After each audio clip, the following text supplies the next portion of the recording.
petite réflexion du jour que je m'étais faite. Attends, j'expliquerai le contexte plus tard. D'abord, le sujet de la vidéo, c'est le moi. Le contexte de la réflexion, c'est j'étais en train d'écouter un podcast de France Culture sur la réflexion de la théorie comme quoi le temps s'accélère et donc l'expérience n'existe plus. C'est-à-dire que on va tellement vite dans le fait de produire de plus en plus et de s'optimiser qu'on perd cette notion d'expérience. On perd cette notion de on vit aujourd'hui. C'est pour la raison pour laquelle, par exemple, on ne se souvient pas de ce qu'on a mangé hier. Parce que quand on mange ce qu'on a mangé hier, bah, l'objectif de manger, c'est juste de subvenir à la vie et pas une expérience. Contrairement à quand on va dans un restaurant gastronomique, on prend un plat super cher et on se rappelle toute sa vie du goût du plat. Enfin, c'est mon cas. Et si on se rappelle du goût du plat, c'est qu'on a vécu réellement le fait de manger. Et dans le podcast, on nous cite un passage de Montaigne dans Les Essais de l'expérience qui dit en bref que la pensée du moi n'existe que lorsque elle est expérimentée. C'est-à-dire que la vie se goûte. Carpe diem, quoi. Ce qui est l'expérience de la vie et non pas la vie elle-même. Et donc le moi serait le résidu des conséquences de nos expériences. Donc toutes les expériences passées, les personnalités, etc. Enfin, la vie est donc un amas d'accumulation multiplicative ou additive en couches de ce qu'on expérimente. J'ai trouvé ça super intéressant. Donc qu'est-ce que j'ai fait ? J'ai cherché les essais de Montaigne, chapitre de l'existence, pour au final ne pas trouver le chapitre. Donc je suis allée à la bibliothèque lire le chapitre. Bon, bref. Et en cherchant, je suis tombée également sur Qu'est-ce que le moi de Montesquieu, de Blaise Pascal, dans Les Pensées. Qu'est-ce que le moi ? Un homme qui se met à la fenêtre pour voir les passants. Si je passe par là, puis-je dire qu'il s'est mis là pour me voir ? Non, car il ne pense pas à moi, en particulier. Mais celui qui aime quelqu'un à cause de sa beauté, l'aime-t-il ? Non, car la petite vérole qui tuera la beauté sans tuer la personne fera qu'il ne l'aime pas, ou plus. Et si on m'aime pour mon jugement, pour ma mémoire, m'aime-t-on ? Moi ? Non, car je puis perdre ses qualités sans me perdre moi-même. Où est donc ce moi, s'il n'est ni dans le corps ni dans l'âme ? Et comment aimer le corps ou l'âme sinon pour ses qualités qui ne sont point ce qui fait le moi, mais ce qui fait ses qualités autour ? Car aimeront-on la substance de l'âme d'une personne abstraitement et quelques qualités qui fusent ? Cela ne se peut et serait injuste. On n'aime donc jamais personne, mais seulement des qualités. Donc là, il y a la grande réflexion de est-ce qu'on peut aimer quelqu'un ? Donc, de mon point de vue subjectif, je dirais que oui, on peut aimer quelqu'un dans le sens où on peut tomber amoureux de chaque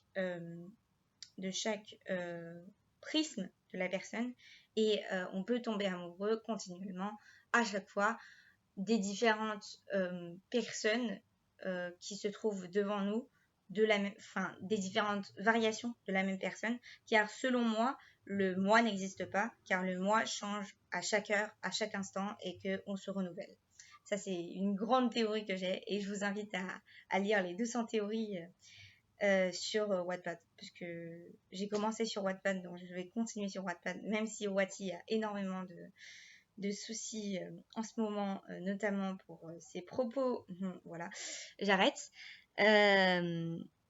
Et en lisant sur le site penseedepascal.fr, je me retrouve avec quelques fragrances autres qui alimentent la réflexion du moi et du est-ce que le moi existe véritablement ou est-ce que le moi n'est qu'une chose informe, abstraite constitué de qualités fugaces dont on saisit à peine l'idée et dont on utilise en extrapolation sans comprendre véritablement le sens, et que c'est un moi insaisissable.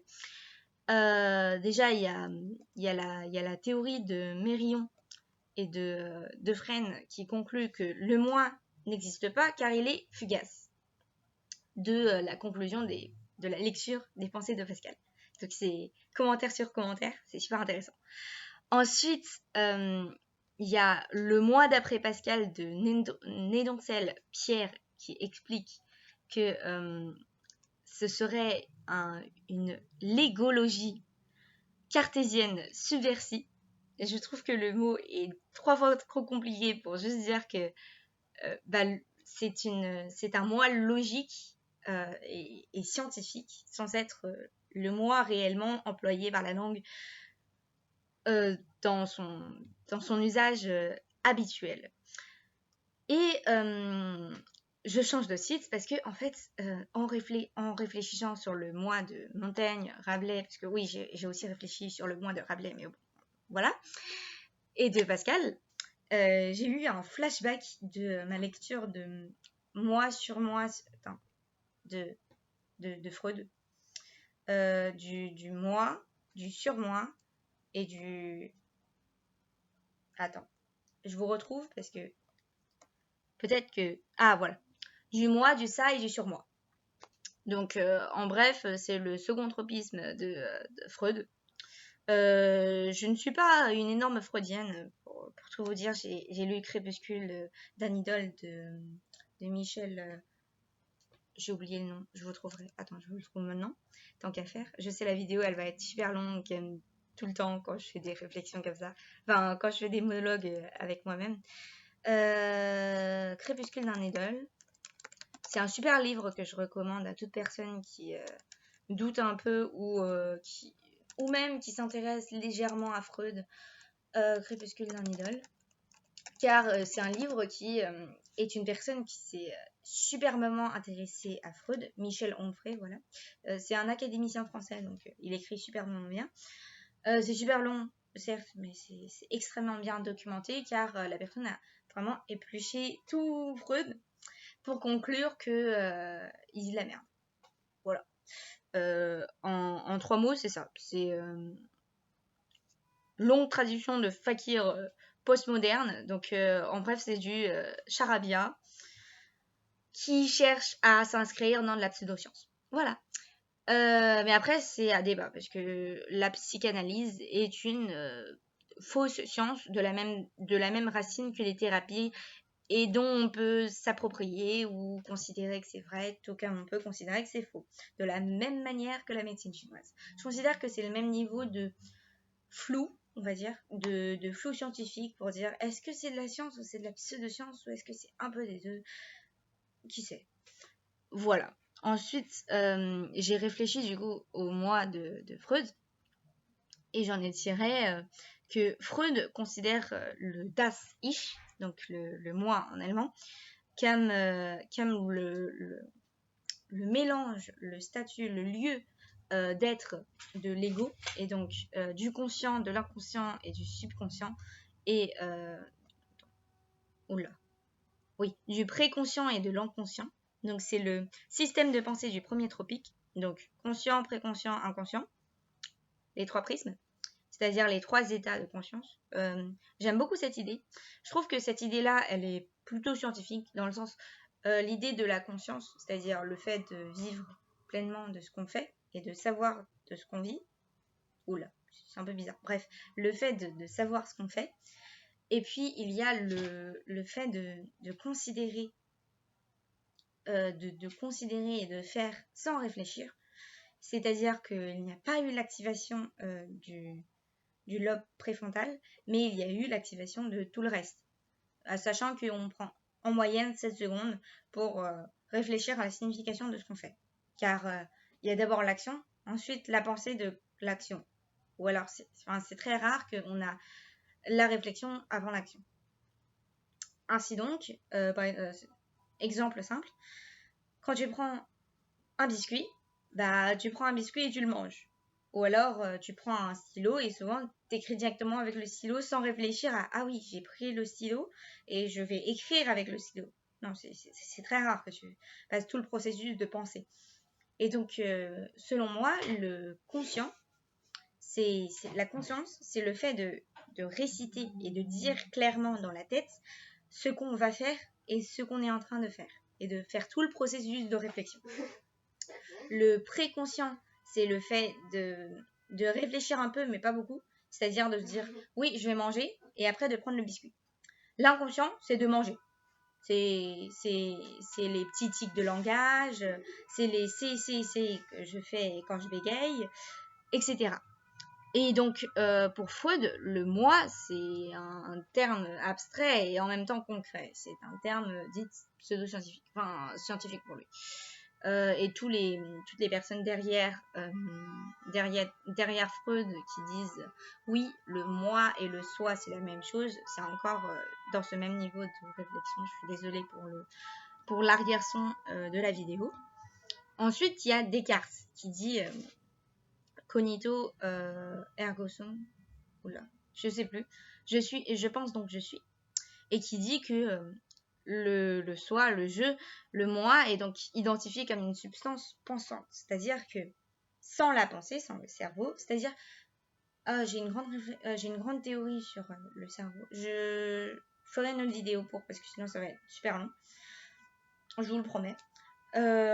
Donc, pour Descartes, le moi, c'est ton cerveau, c'est ta réflexion, c'est ta pensée, c'est ta connivence. Et ce qui vient à une grande question que j'adore, est-ce qu'on pense vraiment ou est-ce que c'est juste la réflexion par calcage de toutes les références qu'on ait eues dans notre vie et donc un espèce de quadrillage de pensées superposées qui se transpose tel un miroir, une réflexion de notre mémoire et de nos expériences?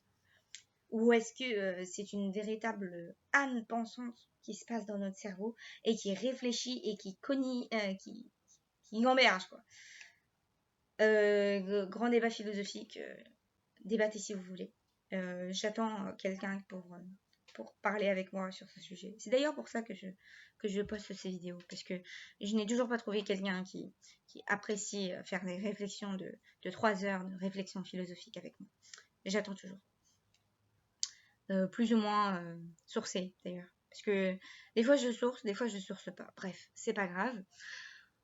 Ensuite, à tout moment je dis de la merde, et si je dis de la merde, reprenez-moi s'il vous plaît. C'est bien de me reprendre. Ensuite, il y a l'idée de Hume qui dit oui, le moi n'existe pas. Je trouve que c'est super intéressant. C'est-à-dire que c'est un usage de mots, mais introuvable. C'est-à-dire le moi n'existe pas parce que je ne me retrouve pas, parce qu'il n'y a rien de impersonnel là-dessus. Enfin, justement, il n'y a rien de personnel dans le moi. Parce que le moi en soi, c'est juste, pour lui, c'est ce que les autres voient de moi, c'est-à-dire la réflexion de soi. Et d'ailleurs, la manière dont on se voit, c'est à travers la réflexion des autres. C'est-à-dire, on prend l'autre comme un miroir du soi pour se voir soi-même. C'est la grande théorie de la réflexion et de la projection. Oui, de la projection, voilà. La théorie de la projection, je sais plus c'est qui. Attends, je vais autre. Théorie de la projection. Théorie de la projection. Projection de soi. Si ça se trouve pas. Je sais pas si ça se trouve. Bon, je trouve plus qui a énoncé. Ah voilà. C'est la grande réflexion de Bem, paraît-il. Théorie de la perception de soi. Non. Je sais pas. À vérifier, que si quelqu'un peut vérifier pour moi, ce sera trop bien. Mais c'est une vraie branche de la psychologie qui est super intéressante. Enfin, psychologie. En fait, je trouve que la psychologie et la philosophie, c'est la même chose, mais à différentes perceptions de la vie. Je sais pas. À voir. Bref. Ensuite, il y a le fait de dire que c'est juste une pure illusion de Nietzsche. J'aime trop. Voilà, c'est super. Et il y a l'idée aussi que le moi, c'est l'identité de la personne, de Locke, ou encore de Eric Schmidt dans La part de l'autre, qui dit que le moi est d'une part la conséquence de nos expériences et d'autre part le hasard ou le destin. Oui, voilà. C'est donc le moi et le mélange entre hasard, destin et les conséquences des expériences passées et donc de nos choix, conscients ou inconscients. Une autre réflexion très sympathique, c'est de dire que le soi, c'est l'accumulation des possibilités qu'on a choisi de faire et donc que le soi, c'est la conséquence de notre personnalité. Je crois que c'est la théorie des 5 personnalités de je sais plus qui. La personne qui a fait les 16 personnalités là, qui l'a inventé, et qui dit justement que chaque personne a qu'une seule personnalité et que c'est cette variation de cette personnalité qui crée la sensation du moi. Et donc le moi n'est qu'une sensation, n'est pas une réalité, et je trouve ça passionnant. C'est le fait de dire que ce n'est pas la conséquence de ce qu'on a vécu qui crée les traumatismes et donc les effets secondaires du trauma, donc les effets post-traumatiques, mais la réaction qu'on a face au trauma, donc à l'expérience, qui crée le soi. C'est-à-dire que face à un danger, il y a des personnes qui fuient, il y a des personnes qui attaquent le danger, et il y a des personnes qui stagnent et qui ne bougent pas et qui s'immobilisent, par exemple, si c'est la question du danger. Je sais, je passe d'un sujet à un autre. Et donc, l'idée que nous sommes la perception, enfin la réaction de la conséquence de ce qui se passe, c'est de se dire, oui, face à une telle situation, j'ai cette réaction, et donc c'est le fait d'avoir cette réaction qui fait le moi, puisque face à toutes les réactions, chacun a une manière de réagir. Et la manière dont on réagit, c'est un peu le choix inconscient ou conscient de ce qui nous amène à la prochaine étape de notre vie. Par exemple, c'est parce que j'ai choisi passivement de rester dans le même lycée que je suis toujours à Fénon-Sainte-Marie. Si j'avais choisi par exemple d'arrêter le lycée, bah, j'aurais un autre chemin de vie. Mais ce choix, même si j'aurais une seconde vie, c'est-à-dire même si je me réincarne, j'aurais fait le même choix parce que j'aurais le même principe de réaction de vie. Peut-être qu'il aurait légèrement modifié de par-ci par-là, par exemple le fait de...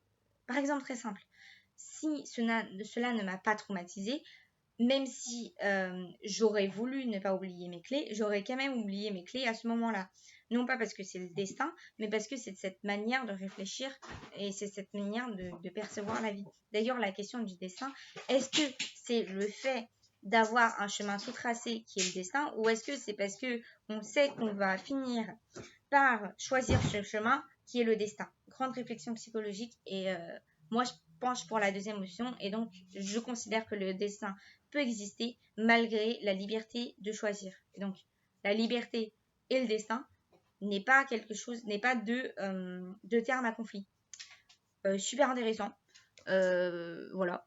Ensuite, il y a Kant qui dit, qui réfléchit sur la question du moi et du non-moi, qui se base sur le fait de agir ou de ne pas agir. Ça aussi, c'est banger, c'est waouh. Ça veut dire que le moi, c'est ce qu'on fait, et le non-moi, c'est ce qu'on ne fait pas, c'est l'inaction. C'est par exemple, si tu ne te réveilles pas, et ben c'est le non-moi. Si tu te réveilles, c'est le moi. C'est-à-dire une réflexion sur la conscience. Ça veut dire que le moi n'est que pendant conscience. C'est-à-dire, ça veut dire que pour lui, si je ne fais rien, je ne suis pas moi. Ce n'est pas moi qui ne fais rien.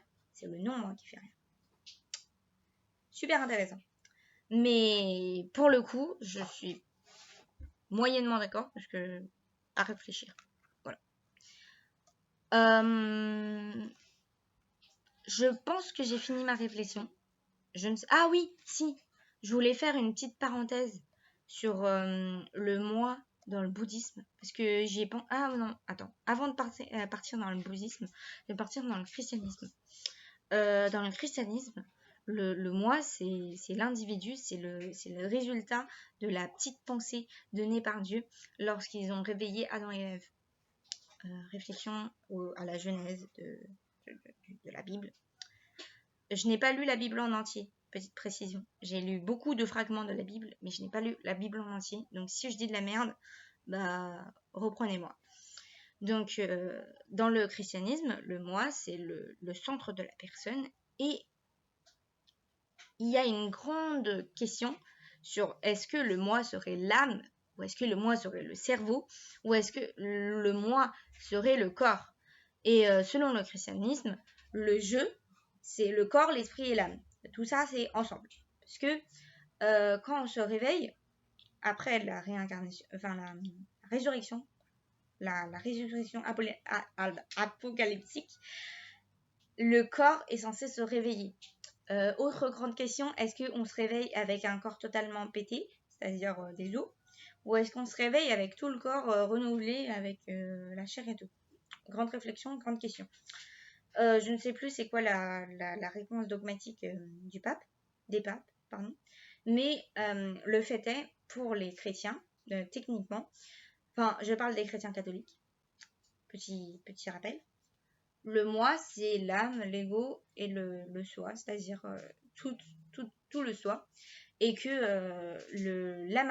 et que la seule différence des différents prismes du moi, c'est l'âme individuelle, donc la personne et le siège de la foi, donc la relation entre Dieu et son corps, et excusez-moi, Dieu et sa conséquence, donc l'humain, ainsi que son deuxième prisme, le jeu, qui est l'expression de la personne. Donc c'est le jeu des prières, des textes sacrés, c'est l'individu en sa totalité. Et ensuite, il y a l'ego, qui est le source du péché, de l'orgueil, mais aussi du libre arbitre. C'est le choix que laisse Dieu, d'après les chrétiens. Donc le moi, c'est un peu le combat entre les tentations et la grâce divine. Et c'est aussi l'instrument de communication entre l'humain, donc la création de Dieu et Dieu. Voilà. Et le moi, dans le bouddhisme, c'est super intéressant, parce que voilà, c'est super intéressant. D'une part, parce que dans le bouddhisme, il y a la question de la résurrection. Et donc, juste ça, bah, ça devient super intéressant. Et aussi parce que le moi, contrairement dans le bouddhisme, contrairement dans l'hindouisme, où c'est une âme éternelle et donc c'est une substance permanente qui ne change pas, qui change, mais qui fait que grandir et non pas modification corporelle et physique et spirituelle et renouvellement. Le moi dans le bouddhisme, c'est une substance qui n'existe pas vraiment parce que le moi, il y a une grande question. Il y a un grand dilemme pour dire est-ce que le moi existe. Il y a une théorie, il y a un dogme qui dit que le jeu du désir n'existe pas, mais le jeu de la mort existe. C'est la question la question de la dissolution de l'ego et de la différence entre le nirvana et le anatta. Donc, oula, j'ai n'importe quoi, je sais plus. À vérifier. Vérification à faire. Je ne pense pas que je vais faire des je ne pense pas que que je ferai la liste des vérifications sur mes commentaires, enfin mon introduction de la vidéo. Mais quelqu'un devrait le faire parce que j'ai peur de dire n'importe quoi. Étant donné que je n'ai pas lu tous les livres bouddhistes et que je me suis intéressée que superficiellement au bouddhisme dans ma vie, c'est à vérifier. Mais c'est super intéressant parce que dans le bouddhisme, le moi est donc une illusion, c'est une image. C'est contrairement aux occidentaux qui disent que le moi est une chose, est une matière, quelque chose. C'est quelque chose de matériel ou spirituel ou abstrait, mais c'est quelque chose. Dans le bouddhisme, c'est juste un terme pour désigner, parce que pour se faciliter la vie, en quelque sorte. Donc, c'est la construction mentale entre le détachement des désirs, et donc les désirs aussi, l'ignorance et le savoir. Et à chaque fois que tu te réincarnes, bah, tu oublies tout. Tu te libères, tu te dissolutions avec l'ego et donc le corps, et tu donnes de l'interdépendance à ton existence pour aller euh, répondre au karma et donc répondre à la situation après. Et d'ailleurs, il y a la grande réflexion du si le moi n'existe pas, c'est qui répond au karma du précédent truc. Mais en fait, moi je pense, ma théorie, c'est que dans le bouddhisme, la personne qui récupère le karma de ce qui s'est passé, enfin de la cause du karma, donc tu as fait quelque chose de mal, donc tu reçois la conséquence de ce que tu as fait comme punition, du bien ou de mal, bah, c'est le toi du futur ou alors la personne qui a fait la même chose que toi à côté de toi. Donc, c'est par exemple, si tu as fait quelque chose de mal, euh, ça va se répercuter sur toi, mais parce que réfléchissement de ce qui se passe. Parce que tu as perturbé le système, donc le système est perturbé et il te perturbe par conséquence. C'est comme la personne qui a pollué, bah, elle reçoit sa pollution au bout d'un moment, ou les conséquences de la pollution. Et s'il ne reçoit pas les conséquences de la pollution, c'est quelqu'un d'autre qui va recevoir les conséquences de la pollution, qui va le faire chier, et du coup, au final, ça va impacter sa vie. De toute manière, ça va impacter sa vie. C'est-à-dire impact par impact. Mais c'est pas la personne qui reçoit. Enfin, c'est pas le moi qui reçoit. Enfin, c'est pas le moi occidental qui reçoit le karma. C'est la, la variation du moi qui reçoit le karma. C'est-à-dire une personne qui pollue ne recevra pas forcément le karma de sa pollution, mais par contre, une autre personne qui aura pollué recevra le karma de la personne qui a pollué du départ. Bref, vous allez comprendre ou pas. Peut-être que vous allez jamais comprendre ce que je dis et peut-être que moi-même je vais me comprendre. Bref, faut que j'arrête de divaguer parce que sinon la vidéo elle va durer 1 heure. On va pas comprendre pourquoi. Oula, ça dure déjà 27 minutes. Ensuite, il y a dans l'hindouisme, il y a la question du moi éternel, de l'âme, de la distinction entre le corps et de l'ego, du corps qui est la source de souffrance, et l'âme qui est l'acte divin de la libération. Parce que le corps est le péché. En fait, dans l'hindouisme, c'est la réflexion du pur karma, mais au sommet du niveau. C'est-à-dire que si tu as fait quelque chose de mal, bah tu vas suivre ta punition dans ta prochaine vie. Et si tu es né dans un mauvais corps, bah tu es né dans un mauvais corps pour toute ta vie. Il y a une idée de hiérarchie, mais c'est même pas une hiérarchie. Si tu fais des choses bien, bah tu es libéré de ce système hiérarchique. Non, non, non, non. Tu seras libéré dans ta prochaine vie. C'est atroce. C'est zéro charité. C'est atroce. C'est réalité ultime de l'âme éternelle et qui ne change pas. Enfin, qui ne change pas. C'est-à-dire, l'âme ne bouge pas. C'est l'âme qui évolue. Super intéressant. Je ne me pencherai pas dans la question islamique du moi, pour la simple et bonne raison que je ne sais pas. Et je crois que j'ai fini la vidéo parce que sinon ça va durer vraiment trop longtemps et j'ai pas envie de faire 30 minutes. Donc je vous laisse avec ces réflexions. Ah oui, il y a aussi le moi chez Spinoza. Bon, Spinoza. On réfléchira à ça plus tard. Et désolée pour les rires derrière, c'est mon frère qui regarde des vidéos. Et désolée aussi pour le son derrière et pour ma tenue aujourd'hui. Bref, et tous les que j'ai fait, et tous les donc, et toutes les phrases que je n'ai pas finies, ou toutes les propositions que j'ai juxtaposées de manière aléatoire, j'en suis désolée. J'essaierai de m'améliorer dans mon expression et dans ma faconde un jour. Bye bye!